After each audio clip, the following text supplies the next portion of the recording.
Hello! So we've heard some of you say that filling out our configuration forms can be a little challenging.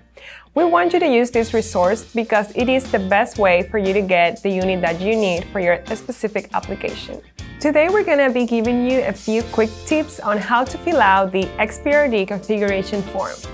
On page 1, you can find the general information of the unit as the general dimensions and the parts that conform this unit.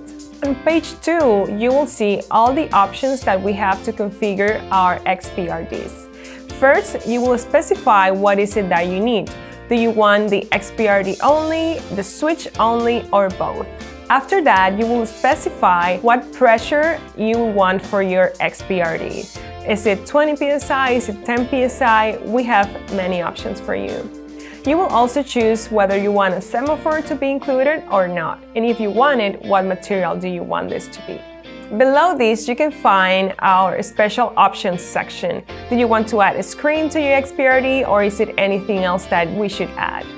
You can also choose your gasket material and the amount of mounting gaskets that you want us to include. You also can choose your switch type, your connection styles, and the device wiring that you want for your XPRD. You will also find a section for the nut style, the external wiring, and the length of the cable desired. It is pretty straightforward form. What you will find on page 3, it's basically the visual of all the configurations that you can have for your connection style and your nut style. Just make sure that if you're choosing terminal box, you don't have a corrosive environment because this combination won't work. And that's it. Very quick, very easy. If you have any questions, please contact us at info@qualitrolcorp.com. Thank you.